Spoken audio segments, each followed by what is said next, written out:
Boom. This team means business. The DOJ isn't messing around. My friend Dan Bongino is not messing around. Kash Patel's not messing around. And they're going to find out every little last bit about just exactly what went down in the dark days of 2016 and then on, right? Because it wasn't just 2016. For goodness sakes, there's a lot to be watching for right about now. Hello, welcome to the show, everyone. It's really, really good to have you here. We've got 30 subpoenas that are going out. Woo! They're hitting everyone, the deep state. And Brennan is on the list. That would be the former head of the CIA. Oh, yeah, this thing runs deep. Really deep. Meanwhile, the View's totally livid, like Sunny Houston, like can't keep herself together. Whoopi Goldberg, they're coming apart at the seams because the Democrats decided to actually move forward and reopen the government alongside the Republicans. Oh my gosh, you'd think they'd committed some kind of felony. Woo! Well, they got fettered today by none other than John Fetterman. I'm going to show you the clip. And, oh gosh, the Chicago Mayor Brandon Johnson, he's out there in front of the UN of all places, dissing the President of the United States. How is this appropriate? It seems like he's itching for something. Right? My goodness. Welcome to the program, everyone. Good to have you here. I am Trish Regan. It's the Trish Regan Show. Do me a favor. Make sure you subscribe, share, like, make a comment, all that good stuff. It's really helpful as we move forward. Upwards of 1 million subs right now. Pretty amazing stuff. I'll tell you, this is also pretty amazing because we're seeing a lot of action on this front. The DOJ now issuing around 30 subpoenas with more on the way. Okay, more on the way. The intel community that surrounded Barack Obama, they are definitely being targeted. You've got Lisa Strzok, Peter Page, was it Peter Strzok and Lisa Page? Yeah, forgive me. Yeah, they're kind of inverted. They were kind of together too. Anyway, those two getting hit along with others. Here's CNN reporting on the news. I want to bring you this first. Breaking news, Justice Department prosecutors have just issued a subpoena to former National Intelligence Director James Clapper, a longtime target of President Trump's, and former FBI officials Peter Strzok and Lisa Page have also received subpoenas. Sources telling CNN tonight the prosecutors are now moving to subpoena the former CIA Director John Brennan. Caitlin Poland's breaking so much of this. Caitlin, what do you know about these subpoenas? Well, Aaron, we know that this action from the Justice Department, it's not done yet. Subpoenas have gone out. 2 people, including Lisa Page, Peter Strzok. You remember their names from the FBI investigation in 2016, 2017, and then intelligence chiefs who are either getting subpoenas or expecting to get subpoenas in the coming days. The former CIA director, John Brennan, the former director of national intelligence, James Clapper. But sources are telling Evan Perez and I that it is dozens of subpoenas that are going out to people in the intelligence world from 2017, that all of these subpoenas are coming from investigators based in the Southern District of Florida. So that's where Mar-a-Lago is, but the connections are a little bit more tenuous to this investigation in 2016. That would be Crossfire Hurricane. That's what it was called within the FBI. And the other thing that we know based on our sources is what these subpoenas are asking for is that investigators want people, these former officials, intelligence officials in the federal government, to turn over documents from a pretty narrow window of time, July 2016 to February 2017, things like their text messages, their emails, their computer files, everything related to an intelligence community assessment report that was produced in 2017 that summed up essentially the basis for investigating Russian interference in the 2016 election, as well as the Trump campaign. It's something Donald Trump has wanted to see looked into again. Right, absolutely. And of course, we'll know there was a bipartisan, congressional, fully bipartisan right there. Unbelievable. Meanwhile, you have the President of the United States putting out on his social media accounts this morning that, in fact, it's not just that team, but actually Hillary Clinton that's in jeopardy as well. I'm going to bring that to you. Guys, this is huge, okay? Because we knew about a lot of this stuff. We've talked about a lot of this stuff. Did we ever think that we would actually see this come to fruition, that we would really start to see a real investigation that wasn't being operated by the likes of deep state or people that were close to deep state? We didn't, right? But now you got Bongino in there. You got Kash Patel in there. And you got Pam Bondi in there. And things are happening. Take a look. I think John Brennan and the FBI lovebirds, Peter Strzok and Lisa Page, Jim Comey, James Clapper, the whole lot of them, the whole lot of Russia gate Russia hoaxes thought that they'd gotten away with it.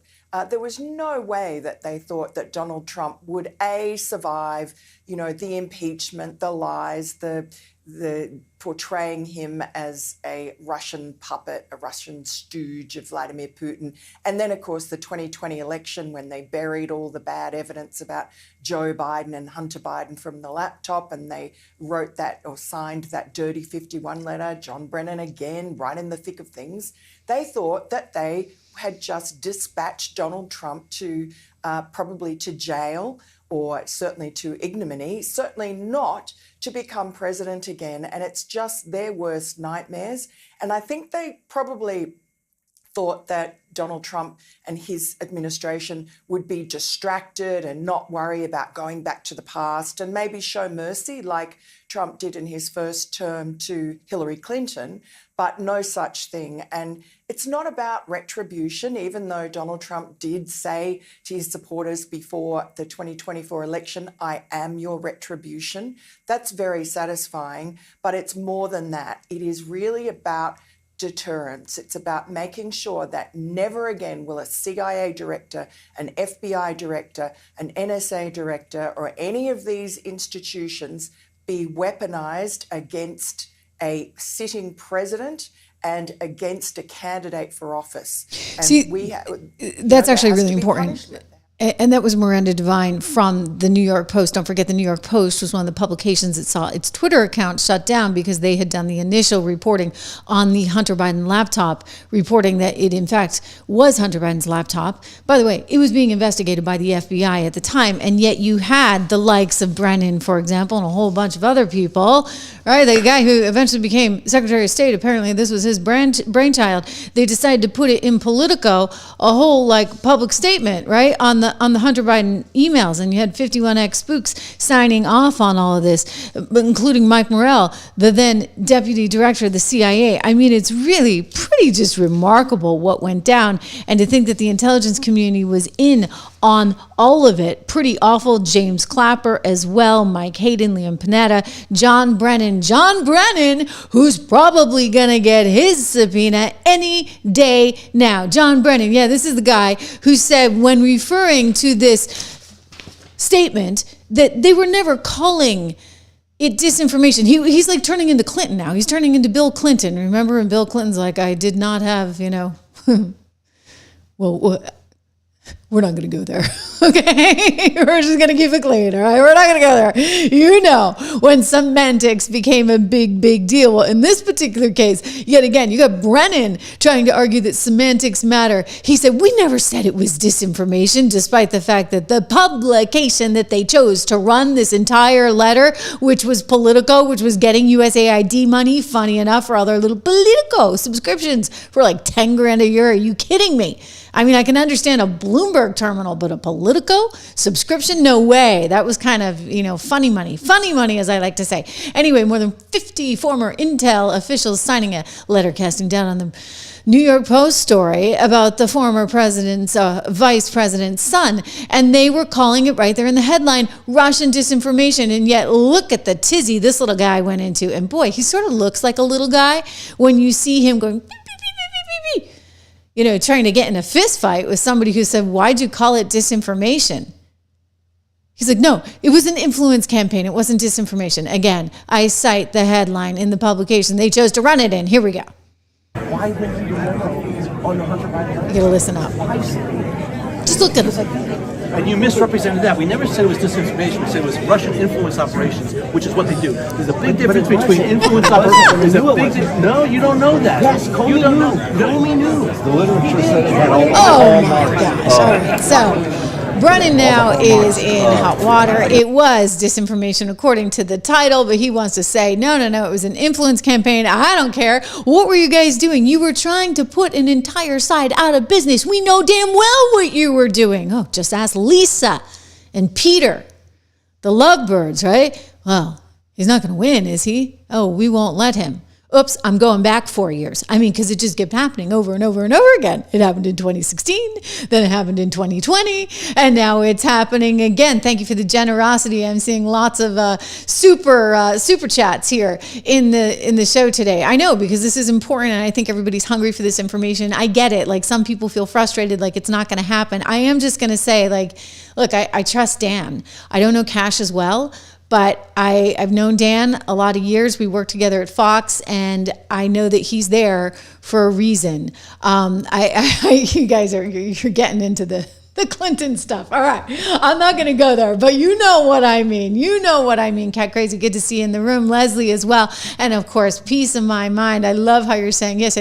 It wasn't disinformation. It was intelligence, aka bad intelligence. Right? Brennan was the guy, don't forget, who said, "Oh, I don't do evidence. I do intelligence."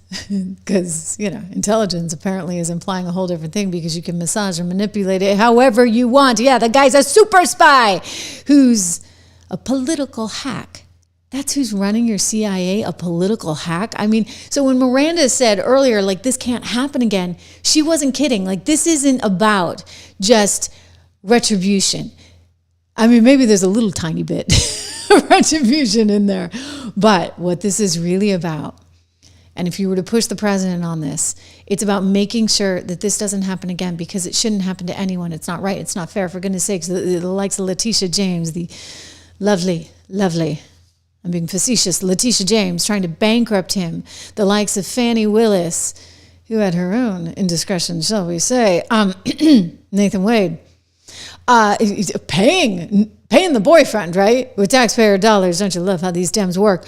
Trying to go after him, getting the mugshot of him. You had Alvin Bragg. You had Jack Smith, for goodness sakes. We got to get into that. I mean, a whole bunch of Keystone cops. Who's on first, running around trying to get Donald Trump. Believe me, if they had anything, they would have gotten it. And yet they kept coming up empty-handed, and they don't like him. Why? Because he's not one of them. He's an outsider. He's trying to do things a different way. Use financial influence, for example, instead of guns. Lose or gain dollars in some cases. Wait till you see the expose on MSNBC this morning. The Treasury Secretary took the anchor down. I just loved it, because these stupid anchors know nothing about finance. And I say that as someone who does know something about finance, who started her career in finance, who actually was trading emerging debt markets, sovereign debt at Goldman Sachs. So when I find stupid anchors trying to talk about the economy, it gets my Irish up. What can I say? Meanwhile, some of these stupid anchors, they're all on MSNBC. And CNN. They're all in the mainstream media. What can I say? Anybody who's got talent is out on their own. Take a look at this guy talking about how it's coming for John Brennan. John Brennan, heck, he's one of them. He's an MSNBC contributor, because who doesn't grow up to want to be the head of the CIA and then become an MSNBC contributor? Well, so John Brennan is one of the key figures in what really is a massive and sprawling investigation as envisioned down in South Florida. And the reason it's down there, and that's new, we're reporting today that the U.S. Attorney in South Florida is leading this investigation, is because that's where the Mar-a-Lago search was.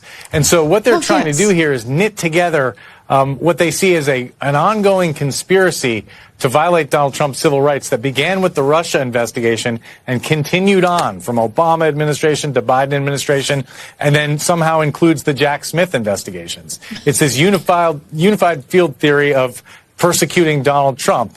And John Brennan, of course, was a central figure in the preparation of that 2017 assessment into Russian election interference.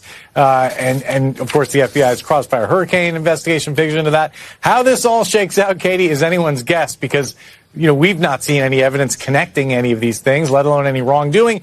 And in point of fact, as you well know, John Durham, the special... This is always what they go back to. In fact, when you look at their reporting on this over and over and over again, they keep telling you, well, we've never seen this. We don't see that. It's not possible. It's just Tulsi. I mean, listen to Brennan himself. He's like, Tulsi, she's just off a rocker trying to promote a bunch of disinformation, misinformation. For goodness sakes, you know what they said about Tulsi? Think about this. She was a real threat to Hillary Clinton's campaign. So what did they call her? A Russian spy. I mean, like, it all goes back. I mean, when in doubt, go back to Russian spy. That'll work for you. Yeah, that's what they called Tulsi. I'm sure there's no love lost between one Tulsi Gabbard and John Brennan. Too bad for him. She's in charge now. She's now head of DNI. Watch. Tulsi Gabbard, she may be impaired on the ethics front, certainly, but she's not impaired on the intellect front. And so I can only presume that she is doing this intentionally mischaracterizing, misrepresenting, and lying about what she has found. Oh, I mean, kind of like what you guys did. I mean, you didn't even mischaracterize. You didn't find anything. Let's go back to the Russian dossier that wasn't, right? The whole made up thing, bought and paid for, courtesy of Hillary Clinton's campaign. You see, she laundered it through her law firm, who laundered it through Fusion GPS, who laundered it through Christopher Steele, who went out and hired people who, by the way, our own FBI suspected of legitimately being Russian spies. How's that for full circle? I mean, these people are unbelievable. They literally made things up, and then you're supposed to roll over and play dead? I mean, Donald Trump was Mr. Nice Guy going in last time around. It is a whole different ballgame, as my friend Dan has explained. They are out for blood. They are going to find everyone. 30 subpoenas and still counting going out. Indictments for Comey, indictments for Bolton, more indictments expected for the likes of Brennan. I'm telling you, a lot of people are going down because in this new world, your influence, the influence you may have had in the past, it no longer matters. Listen to Dan a couple months ago on my former employer, Fox. Let me ask you about, are you going to be looking into, Kash and Pam, any potential collusion between the DOJ, Letitia James, the novel legal theory of Alvin Bragg, or Nathan Wade, or Fani Willis and the DOJ? Is that something? Has anything come up? Is there any way to determine whether or not evidence was destroyed in any of these cases? Well, there's always a way to determine that. I don't want to comment on that specific case right now for a reason. I don't want to get ahead of the Department of Justice on that. But I want to say this. The FBI obviously has the public corruption portfolio. And yes, if you are a corrupt politician out there, if you are engaged in behavior, you know what you're doing, we're going to find you. I promise. No one is going to get off. The days of selecting and putting your partisan bias on and taking care of your friends, those days are over. You know what, Sean? I don't have any friends. I don't want any friends. Well, maybe outside of you and a couple of, I don't care. It's important what he's saying there, because don't forget, one of Comey's friends happened to be his own son-in-law, who was working in the Virginia U.S. Attorney's Office. Think about that. The U.S. Attorney who had already, they had put forward subpoenas. They were investigating Comey. And then his own son-in-law, who's hearing about all this, right? They got rid of the first guy. That's why they put Lindsey in there, Lindsey Halligan, because the first guy wasn't willing to do anything. Why? I guess because of his friends. As Dan said, friendships, they no longer matter. We're not going to just protect our own in this environment. We're going to actually come out and see what really, really went down. And as you look at everything, guys, it's really very, very concerning. You heard me mention Comey.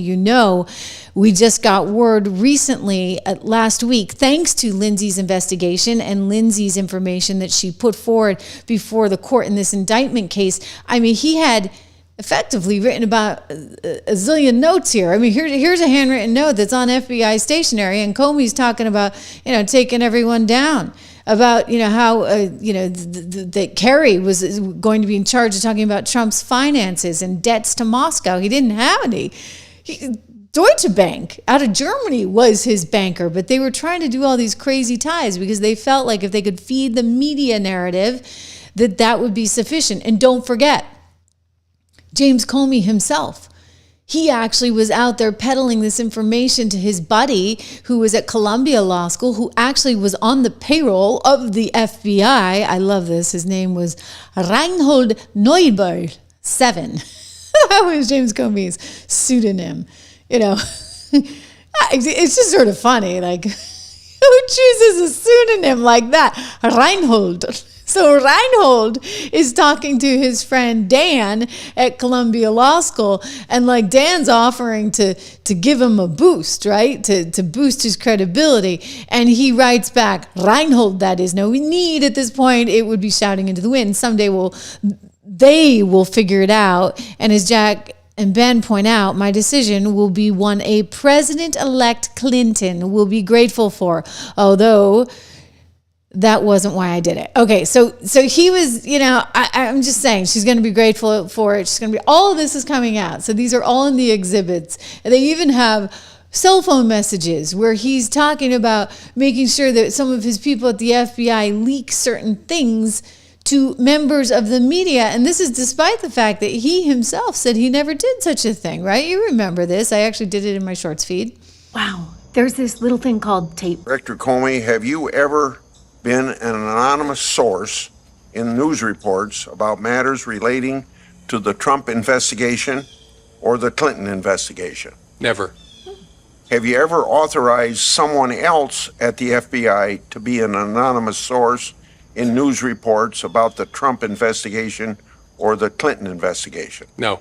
I needed to get that out into the public square, and so I asked a friend of mine to share the content of the memo with a reporter. Didn't do it myself for a variety of reasons, but I asked him to because I thought that might prompt the appointment of a special counsel. And there we have it.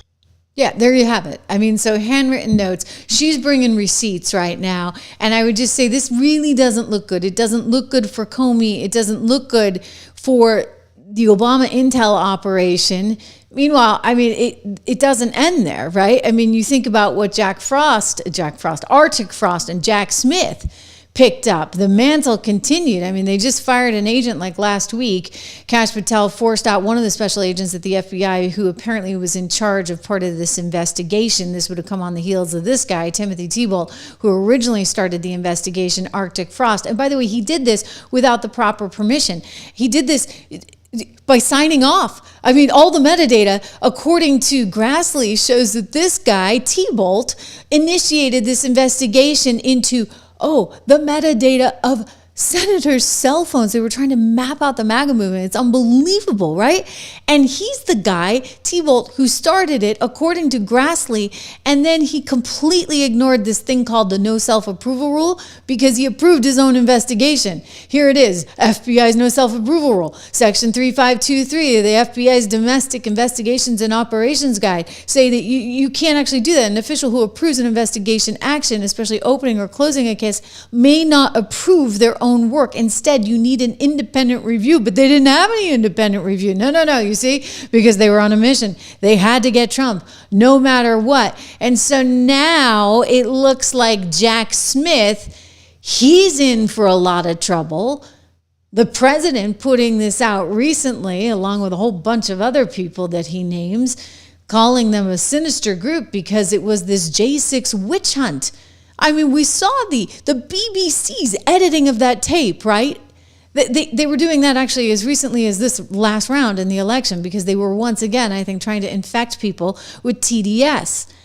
But they wanted to stop this, and Grassley is exposing it all. Take a look as he tells us exactly what went down with Arctic Frost and the metadata, the tapping of the phones. Oops, I can't say that. It's not wiretapping. It's called logging. You log the phone data because you figure out who's talking to who, for how long, where they're talking to them from, and then you keep piecing it together in one big giant tree branch to figure out who's associated with MAGA. It's illegal.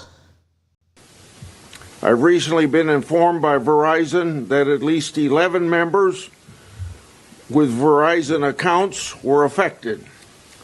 That includes a hardline for Senator Cruz's office and a staffer's cell phone for former Senator Loeffler. AT&T informed me they challenged the legal basis for Jack Smith's efforts, and Smith backed down.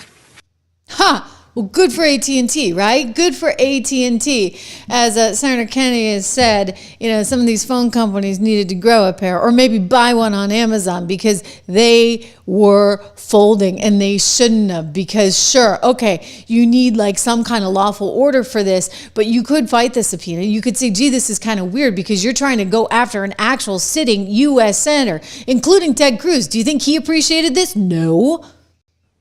Arctic frost is Joe Biden's Watergate. Merrick Garland was a fundamentally corrupt attorney general. Jack Smith was a fundamentally corrupt prosecutor. This was a political enemies list from the beginning. 197 subpoenas for 430 Republican entities and individuals. That is an absolute and egregious abuse of power. Yeah, you better believe. And here's Trump saying, MAGA never forget, or it will happen again. I mean, I hear him, right?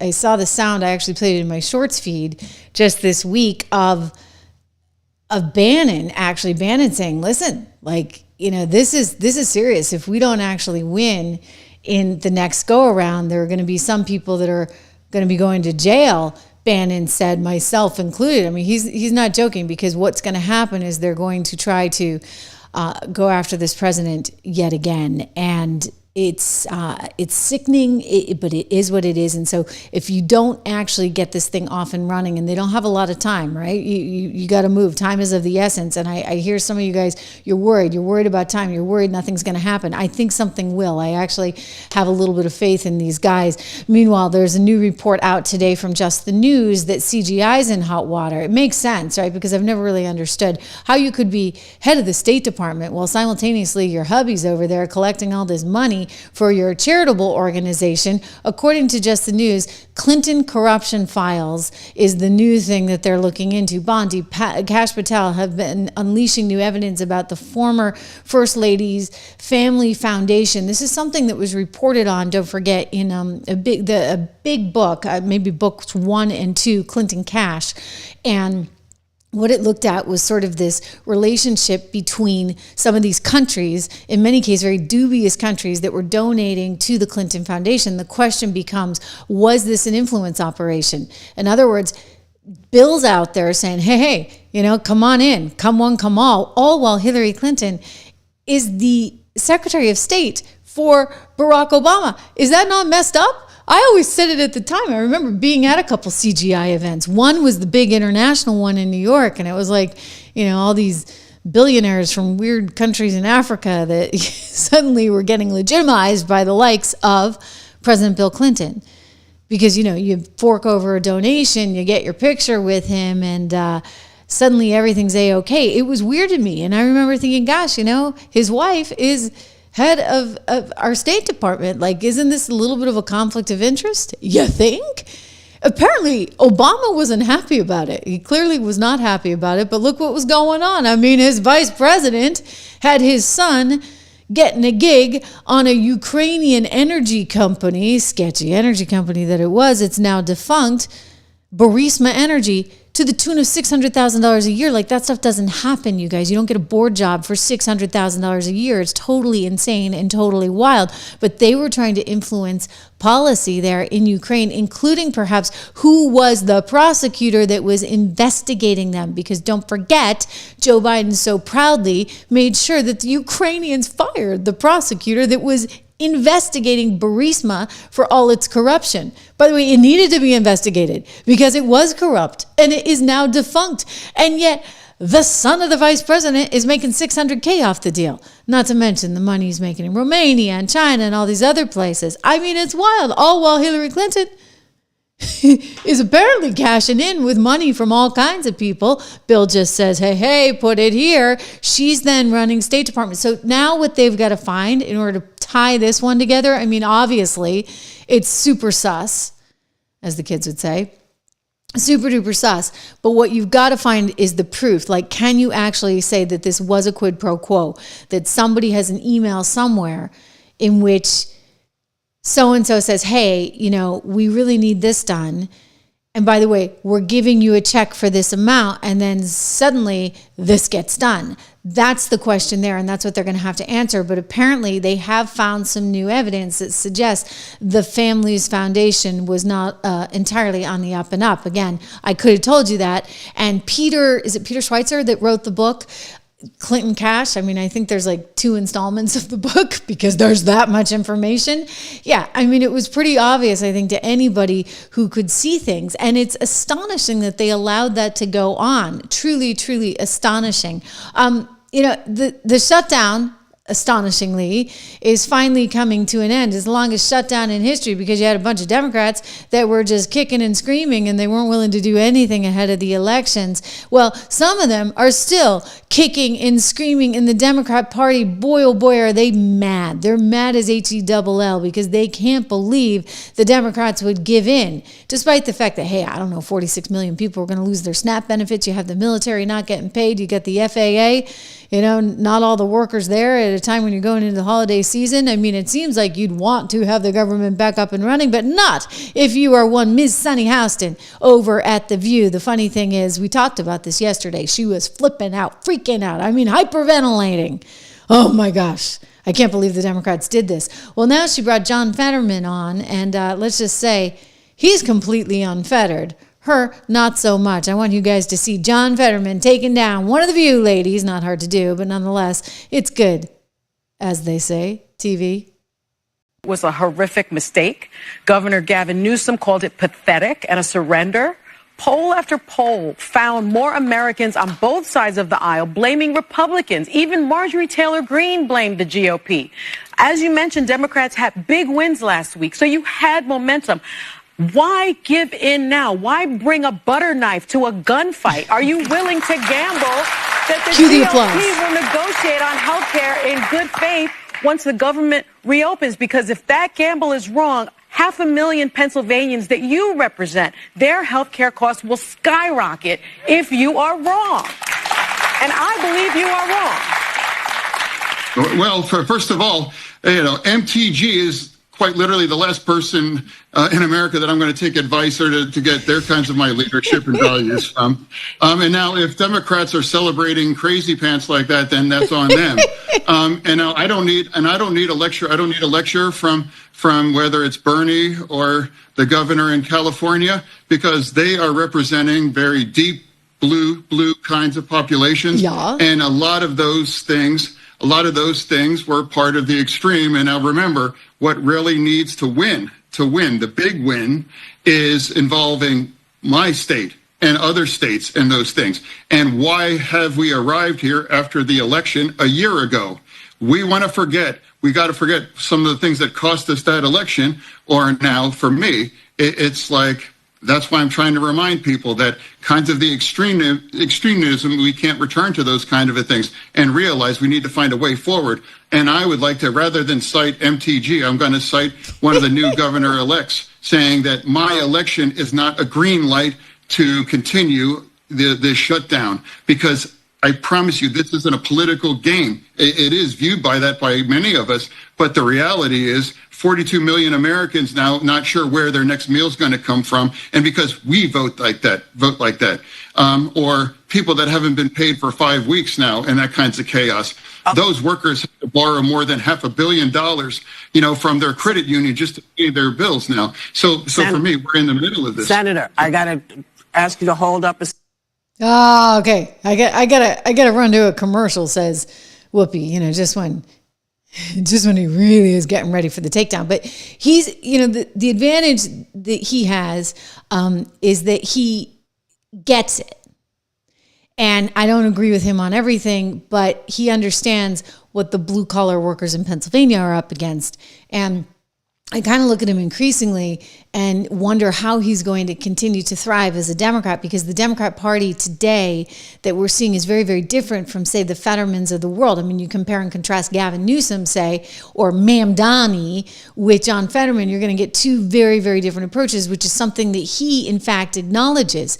But you've got the media on the side of the Mamdanis, on the side of the Bernie Sanders, on the side of the communists, AOC, and Gavin Newsom out there in in California, and it's becoming increasingly tricky, right, to be a moderate Democrat. You look at Jeanne Shaheen in New Hampshire, who had to vote for ending this shutdown, and she's taken all kinds of heat from these Dems that are like, how dare you, and it's like, wait a second, are you guys losing sight of everything? Like, I know, Sonny, you're Whoopi, you guys aren't hurting for your next meal, but people that are on SNAP, it's a different thing. And so the Democrats have the power to end that, but they wouldn't choose to use it. Are you kidding me? Because they want to be political? I don't think so. Listen, they got the power. You got to deal the hand you're dealt.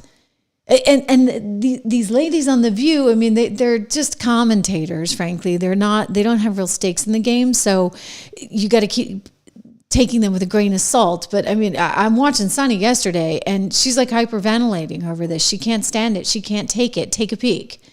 Let's be clear. The Republicans run the House. The Republicans run the Senate. The Republicans run the White House. The Republicans run the Supreme Court, as far as I'm concerned. This was a choice by Republicans to cut SNAP benefits. This was a choice by Republicans to cut ACA subsidies. This was a choice by the Republicans to gut the federal government and federal employment. Democrats had nothing to do with it. I want an opposition party. I think the Democrats caved. I think the Democrats let down the American people. And like you, Whoopi, I have absolutely no faith that the Republican Party will come to the negotiating table in good faith. You do something like this, shame on you the first time. You do it twice, 3 times, 4 times, shame on me. Shame on the Democrats for even believing that the Republicans will vote on it. There's no guarantee in this New Deal that there's going to be a vote. There's no even commitment to have a vote. So the bottom line is the Democrats went into this after a blue wave out of the American people saying, we do want the opposition. We the working people want the Democratic Party to fight for them. In New York City. And now they just caved and surrendered. I think Chuck Schumer, his days are over. Okay, Chucky, you're losing your biggest base of support there. I mean, when you've lost the View, I don't know. You basically have left the party. I think they're sending you out to pasture, which is probably the right thing to do for a variety of reasons. I mean, I kind of agree with Sonny. Yeah, Chuck Schumer's out. But the sad thing is, it's because the party's getting so wacky. Totally wacky. Meanwhile, the Whoopi was the same way on the show. Totally entitled. And by the way, incoherent. Like, really incoherent. I have no faith that they're going to negotiate and come back to the table. And I'm glad that folks, maybe, because, again, we have seen, you say this is going to happen, and then it doesn't happen. Right. So surprise me and show me that this is really, that people are going to get their money, that people are going to get the money that they are entitled to. It's not a gift. Right. They're entitled to this money when there's a shutdown. You're entitled to that money. Yeah. Losing her way. And by the way, like, we actually had to perform surgery on that edit. I'm turning into 60 Minutes. Making Whoopi Goldberg sound like she knows what she's talking about. That's like trying to make Kamala sound like she knows what she's talking about. I deserve an Emmy for that edit there. Anyway, she's trying to say, like, look, they're supposed to get these benefits. It's not right that they're being canceled, et cetera. And, we need to hold out and we need to fight and Look, the reality is we have a lot of things that we need to fix as a society, but the Democrats over and over and over again have proven that they have the wrong fix. They have the wrong way of going about all of these things. And as a result, you know what the country suffered? Guess what? It wasn't under Donald Trump that we had 9.6% inflation in consumer prices. Okay, that wasn't under Trump. You think back to the good days of 2019, right? 2019, when we actually had, ahead of COVID, we had the biggest growth in middle-class wages that we had ever seen, you guys, all right? Like, that's what I'm talking about. That's what I'm talking about. And so when these people get out there and they try and claim that they have the recipe and they have the prescription, it's like, guys, you did it, all right? You already did it.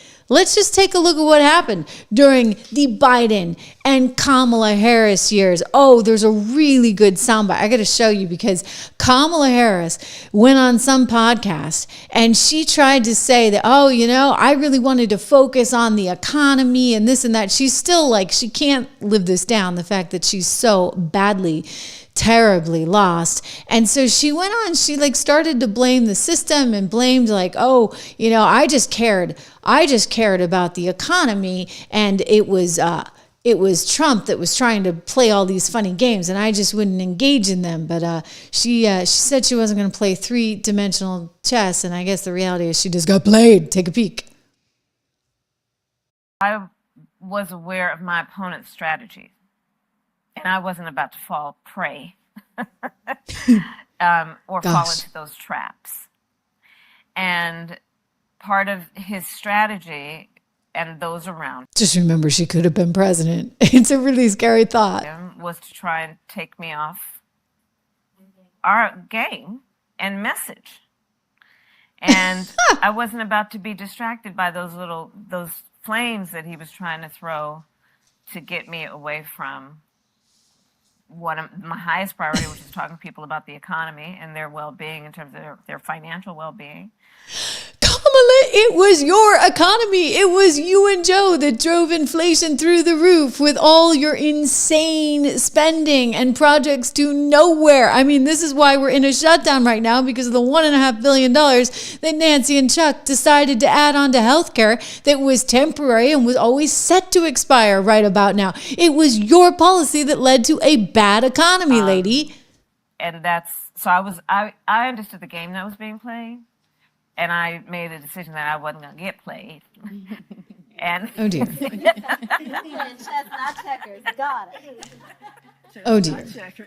Yeah, 3-dimensional chess. I'm telling you.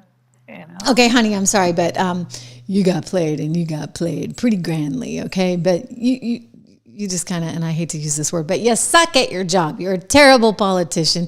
You're not that bright. You got a whole problem with the word salad. You laugh like a hyena. I mean, I'm just getting started. If I were a Democrat consultant, I'd be like whipping her into shape in no time. I'd say, enough with the laugh. Actually read and understand the economy. Speak with gravitas. And stop trying to be everything to everyone. Who the heck are you, Kamala Harris? We don't really know, now do we? I don't think she knows. Anyway, I want to just give a shout out to our friends at Americans for Prosperity, one of the sponsors here on the Trish Regan Show. We've told you about them before and all the good work that they did to get Trump's tax bill passed, and pretty amazing stuff. Well, that bill may be the law of the land, but AFP is not resting on its laurels. Americans for Prosperity is now pulling out the stops to get Congress to pass a permitting reform bill with bipartisan support that would speed up all sorts of energy and mining projects. Kind of important, right? As we move towards a new economy, energy and mining, I'm telling you, they're going to be critical. So you want to unlock all the natural resources you can in order to help build America's future. The grid, all the electricity that we're going to need. Think about it, guys. We're going to really need to be mining for this stuff. So creating good paying jobs, making energy more affordable. I'm telling you, when it comes to fighting for economic freedom, these guys over at AFP, and I'm not just saying that because they help bring you this show for free. I'm a big believer in what they're doing, and they're relentless. So these days, relentless is really what you need to be. You can go check them out at Prosperity is Possible. Very uplifting message there. ProsperityIsPossible.com. We're talking about The View and what a mess that is. You look at all the journalism coverage of the shutdown, and most of it is pretty darn negative, and a lot of it is coming from these big three networks. I mean, our friends over at MRC, I've talked about this before, they did a big study on this. They looked at ABC, they looked at CBS, they looked at NBC, and guess what? 87% of the time, the coverage favors the Dems. Surprise, surprise. I mean, you have only to look at this show, The View, to know that. But what's fascinating is just last week, we started to see sort of a shift, sort of a change in tone. Whoopi Goldberg is now under the microscope. I suspect this is because of some of the work that the FCC is doing, and Brendan Carr. He's issued multiple letters to Disney, which is the parent company of ABC, and he's made it really clear, guys, you can't be like off the rails here. You have a charter, and if you go back to the 1934 Communications Act for the FCC, that charter is to serve the community, and you're not serving the community when you put all this crapola on television, right? And it's a lot of crapola. I mean, they just flat out lie to you every other day on that show, and they never bring anybody that's conservative on the program. The one time they did, oh gosh, and if you can call him a conservative, Arnold Schwarzenegger, Joy Behar's like jaw was on the floor after he said, yeah, you know, if you're an immigrant in this country, you're expected to act a certain way, just like you're a guest in someone's home. They were horrified. And then they had MTG, but the only reason they had MTG was because she was driving a wedge in the conservative party. That's why they wanted her. I mean, when you got Sunny Houston suddenly siding with MTG over Fetterman, that tells you something, does it not? But I think this is a really telling moment. So last week, right before they decided to mysteriously cancel Jimmy Kimmel's show, you can look that one up on my channel. We've done that story. In fact, I was on the air Saturday with that. Right before they canceled Jimmy Kimmel's show, and we still don't know what that was about, allegedly for a personal matter, Whoopi Goldberg was scolded by her producers on live television. And she actually, in her defense, was actually this time making a joke. Most of the time it's misinformation, but this was just a silly little thing, and they went after her. Take a peek. And the other insane thing is that when people are going to go to their come on, spit it out, meetings with the judge, the meetings that they're supposed to go to, when they're listening to what the hell, what? I love when Sonny passes notes. We don't know if Trump used an auto pen to part. It was a joke. Yeah. We don't know if Trump used an auto pen to part. Come on. But we do know that he didn't know who that crypto guy was. Well, I'm sorry. You know, the hardest thing about this job now is no one understands nuance. You know when you hear a joke, when somebody's fooling around, when they're not saying something specific, especially on this show. I'm very specific when I'm pointing stuff out. When I'm making jokes, you know when I'm making jokes. This is ridiculous. Okay, this is ridiculous. Again, MRC, they're the ones that did that study, and they look at a lot of this stuff, being one of the first to report on this. It's not really that ridiculous when you constantly are feeding people misinformation. So, okay, yeah, I get it. Like one time you make a funny joke, and now you're getting called out for it. But don't you see, when you kind of exhaust your welcome, when you've got the FCC breathing down your company's back, when they've launched an investigation into you and your network and all of Disney, whoopee, I think that you're getting kind of costly for the company. I think the whole show is getting kind of costly for the company. We've seen it before. They got rid of Jim Acosta at CNN. They got rid of Joy Reid over at MSNBC and a whole bunch of other people at MSNBC. They got rid of some others at CNN as well. In other words, at some point, or the BBC, for example, getting rid of Deb Turnus, Deb, who used to run NBC. You see how incestuous this all is? But, you know, she had to take the heat. She claims she stepped down, but if she really, really wanted to back her journalists, I don't think she would have stepped down. I don't think she had a choice. And so it's getting to the point now, Whoopi, where the bosses at ABC are paying attention, and Bob Iger, who's the CEO of Disney, he's paying attention. He needs a win, and he can't catch a break with this administration. He doesn't deserve to catch a break because, you know, frankly, the programming has been that awful. And as I've said before, you have to think about the reality that broadcast television is under a very, very different microscope than the likes of, say, cable. Cable's a whole different animal, and in cable you can get away with a whole lot. You can be as opinionated as you want, right? In cable, because in cable, you're not held to the 1934 Communications Act. But in the case of network television, yeah, the FCC presides over you, and the FCC has some say in all of this. And that's why you got to think about what Brandon is saying. I'm going to show you when he talks about Colbert having gotten canceled, or he talks about the possibility of Kimmel getting canceled, or he talks about The View getting canceled. Like, this is the stuff that is keeping the ABC and Disney executives up at night, as it should. Let's go to The View, shall we? Joy Behar yesterday said this.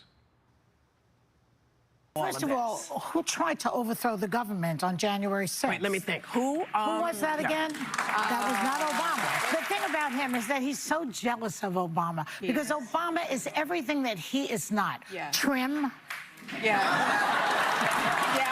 Smart, handsome, happily married, and can sing Al Green's song, Let's Stay Together, better than Al Green. Yeah. And Trump cannot stand it. It's driving him crazy. Jealousy is not green is not a good color. That from yesterday. Who knows what happens today? The White House chose to respond to that. And this is what they said. Joy Behar is an irrelevant loser suffering from a severe case of Trump derangement syndrome. It's no surprise that The View's ratings hit an all-time low last year. She should self-reflect on her own jealousy of President Trump's historic popularity before her show is the next to be pulled off air, end quote. Is The View now in the crosshairs of this administration?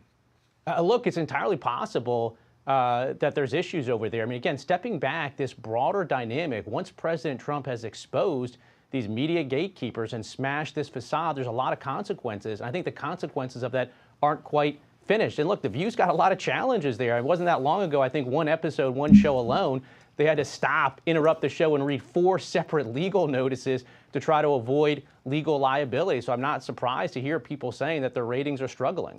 Wow. Sir, where does this end then? Look, I think we need a course correction. You know, it's time for America's legacy broadcasters to return to promoting the public interest. And just recently, Skydance, which is looking to acquire CBS, wrote letters to the FCC committing to serious change, to trying to root out bias, to putting in place an ombudsman that would address these issues, to returning to unbiased, trustworthy journalism. That's where we have to go. And I think we're getting some wins along the way. It's trust but verify at the end of the day. You know, we're not where we need to go. But I think this legacy media really needs to reorient, or they're going to continue to run into issues like Colbert, where it just doesn't make economic sense to run a partisan circus. You better believe it doesn't make economic sense. Like, look, this is part of the problem right now. When you think about the economy that these media companies are living through, you look at what we're doing right here, right? Like, it's fantastic. On the Trish Regan channel, we're up over 1 million subs. Thank you for that, guys. Thank you for everything you're doing. By the way, I posted the Spotify show in the chat. So if you get a chance, go over and subscribe to me there too, because that's an uphill battle. That one's like 15,000. So we need some help. We need a little bit of love over on Spotify. It'd be great if you could also give me 5 stars and a nice comment. Thank you. Thank you in advance. It's all free. But the point being that we've had such success here, and this truly is the future, right? This is the medium. I've talked about this previously in my financial newsletter, 76 Research. You can go there and use code word $. My gift to you. For the first 2 months, it's $1 a month, and it goes to $9.95. But hopefully we're providing you there with the research and the tools so that you can invest in your future. But the point being that this medium is changing so fast, so quickly, and the networks, they just can't keep up. So they're being hindered, 1, by the reality of the changing landscape, and 2, by the reality that they all basically are still living in the Vietnam era. I mean, they really are. Like, they're all still stuck back in Watergate, and there's a bias there in these newsrooms that makes it very hard to get any kind of authentic reporting. So they get the facade of the audience and the teleprompters and the hair and makeup teams and the 40 producers, and that comes across. And I think when you're up against, a show like this, or any number of other podcasts out there that are far more transparent and, hey, we're not perfect, right? Leslie, you tell me if the audio is messing up again. But we're in it together, and I think you guys get that. I thought it was the beauty of Bongino's show, for example, and I'm not just saying that because I like him. I think he had one of the best shows out there. This is one of the downside of having him at the FBI is I miss him actually on his show, because he did a phenomenal job, really breaking down the news, analyzing the news with an authenticity and transparency that you just don't get in other places, including at MSNBC, who also finds itself in a lot of trouble. MSNBC about to be spun off from parent Comcast. Comcast is like, we can't wait to get rid of you.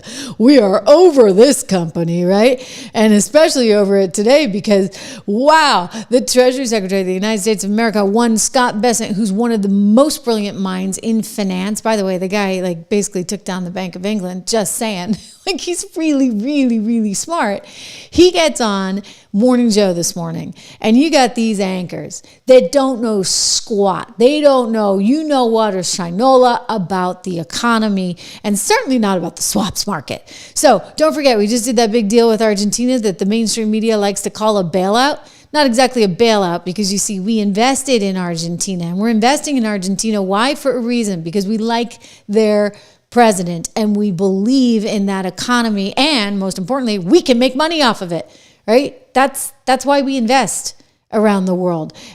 Don't tell MSNBC that. They think it's a bailout. So listen to Besant positively crush this moronic anchor who doesn't know anything about how international markets work. Again, you're talking to someone, yours truly, who used to trade sovereign debt at Goldman Sachs, my first gig, all right? So, we were actually trading Argentine debt. I happen to know a lot about this, so I had a little chuckle when I saw this moment on television this morning. Take a peek. Amid this discussion of costs and prices and affordability, how does a $20 billion bailout of Argentina help Americans? You're the president's point Notice person that on word. that. Can you explain to those here who are feeling the pinch, including America's farmers, why the United States is helping out Argentina? Well, do you know what a swap line is? It's currency swap, yes. Yes, but what is that? You're the Treasury Secretary. Yes, but why would you call it a bailout? That is how. In most bailouts, you don't make money. The U.S. government made money. We used our financial balance sheet to stabilize the government.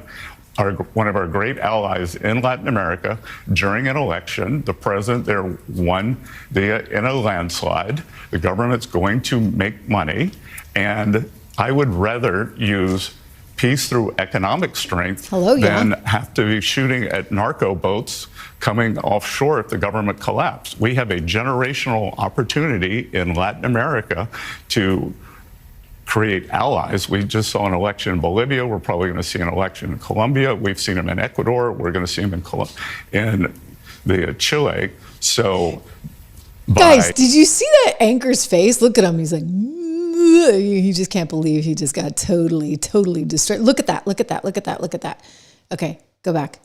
Here we are. We're going to see him in Chile. So he looks at his colleagues. By stabilizing the economy there and making a profit, then that's a very good deal for the American people. And there's a lot we could have been doing for American farmers, but Democrats closed the government. Okay, but something that's really important there is that this administration is actually thinking strategically from both a national security standpoint and a financial standpoint, right? They're thinking about things like, the Monroe Doctrine. Haven't heard that in a while, right? But they're actually putting this stuff into play, and they're like, hey, we want a Latin America that is aligned with our interests, that are capitalist societies. Look at Milei and the success he's had. He's taken that chainsaw to the budget, right? And what do you see but an economic miracle in the likes of Argentina? And so it now looks like Bolivia, well, they just had their election the other day. That's going capitalist, What do you know? Chile, they're reverting around. It's like the whole Latin America is getting away from the Mamdamis and the Nicolas Maduro Chavismos of the world, and they're going towards us. And we want to encourage that. And by the way, make money on it too. Hello, right? So that's what a swap trade is. That moronic anchor who's just like bruised. Still, he can't get over that. The Treasury Secretary giving him a whipping. He deserved it. He absolutely deserved it. You know who else deserves it? This loser, this communist Mamdani. Well, you know what? He's getting a whooping. He's getting a whooping really, really fast, because already Kathy Hocul, who's governorship is on the line, and I do believe Elise Stefanik is going to take it from her. And you just look at the newest polls. Elise, before she even got in the race, was ahead of Kathy. Anyway, Kathy realizes this guy's promising the moon, and she campaigned for him because apparently she hates Cuomo that much. So she campaigned for the communist, and now the communist is coming to her handout. He wants money. He wants his mullah, and he wants to give free this, free that, free this, free that. And she's like, okay, I'm sorry, we don't have it. So already Kathy's leaving them out to dry. She's not planning on raising taxes. She's no fool. So can I ask you about these policies where you differ? Because it's going to matter for New York State and for your bid to remain governor. And when you talked again about distinguishing yourself in terms of your views from those of Mamdani and yourself as a moderate, right? His agenda is incredibly ambitious. It is, as he has described it, a Democratic socialist agenda. Free childcare, free buses, rent freeze. The list goes on. I talked to him on Monday night. He said to me he hasn't wavered 1 millimeter on raising taxes on New York City's wealthiest residents to pay for some of that. Now, Governor, you have said repeatedly that you would not raise taxes. You said, quote, I've said there's no new income taxes. Do you stand by that promise?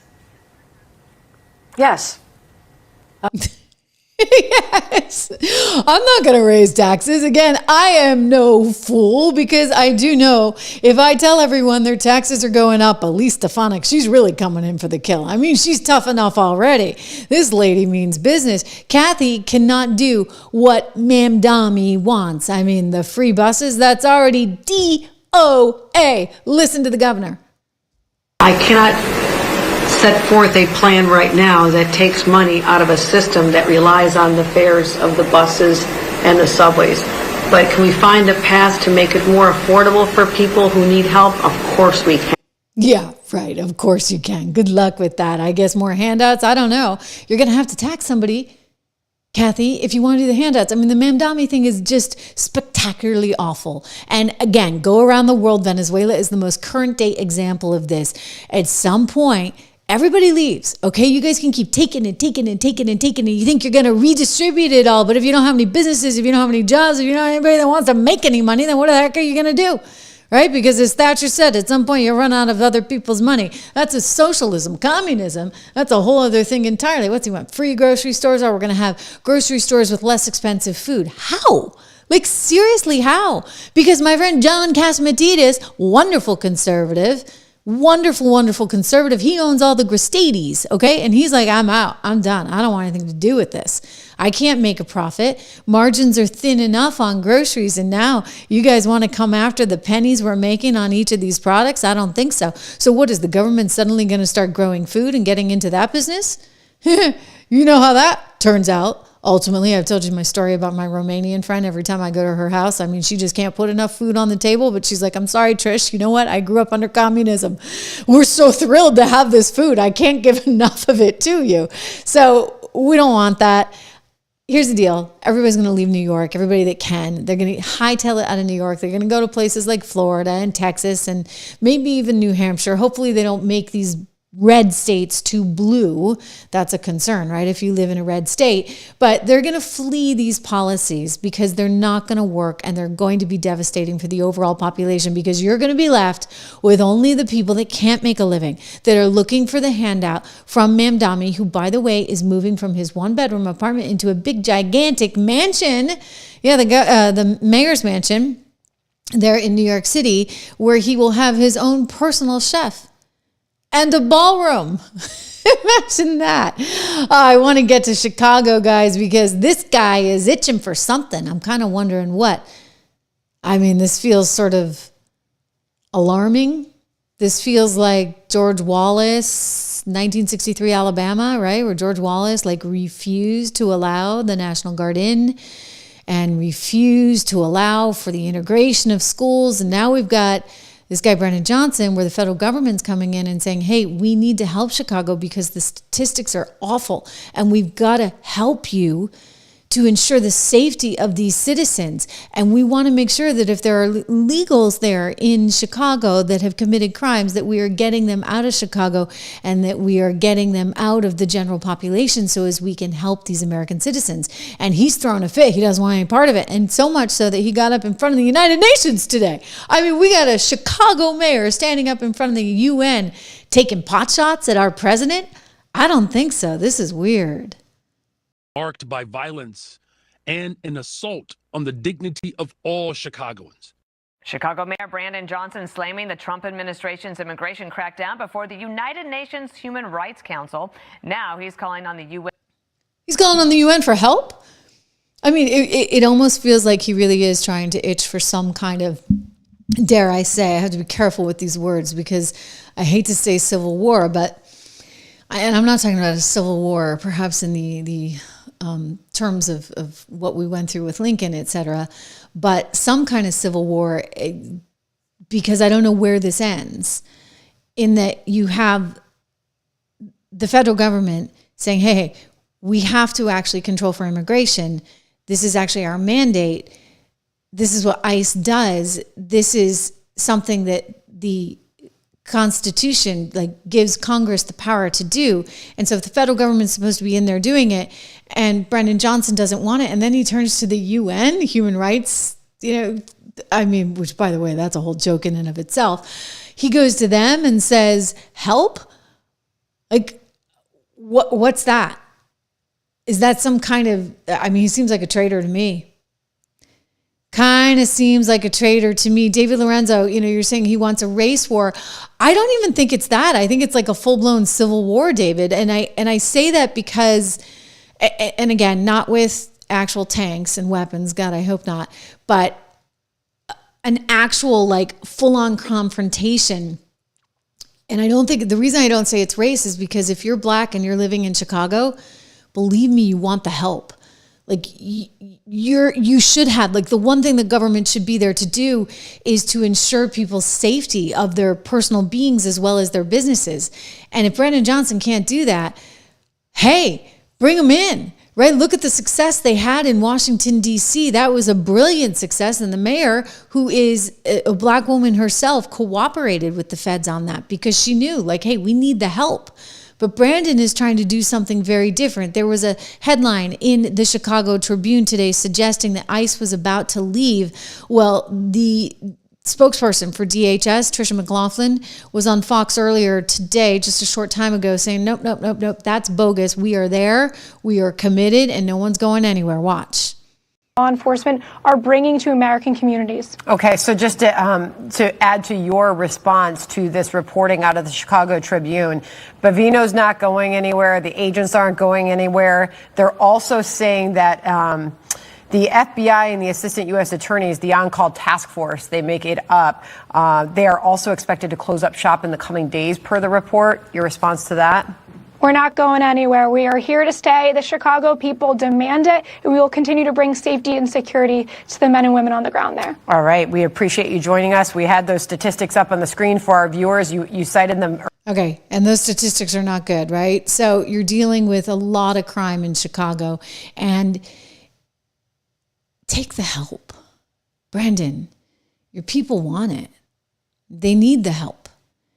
And this is why I say it's really not a race war, because this is not something that's, black or white. This is something that's universal.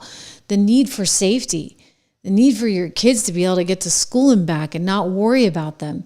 The need for you to be able to get to work and back and not worry about your personal safety. The ability to, start a small business and not worry that it's going to get ransacked or looted. This is not something that people should have to worry about under any circumstances, but they've got really bad leadership there.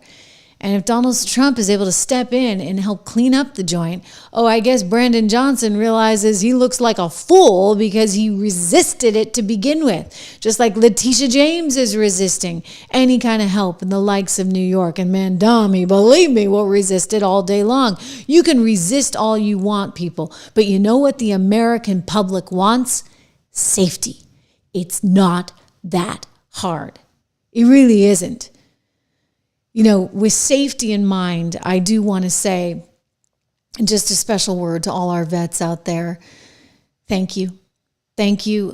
Some people have paid the ultimate sacrifice, and we are forever indebted to those that are willing to risk their lives for this wonderful, tremendous nation.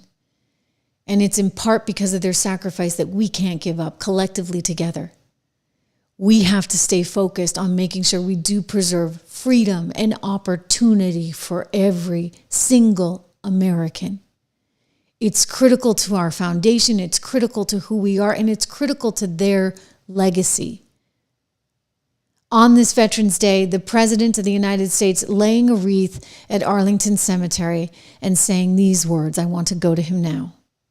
Today we remember with overwhelming gratitude the more than 1 million American service members who have made the supreme sacrifice and laid down their lives for the good old USA.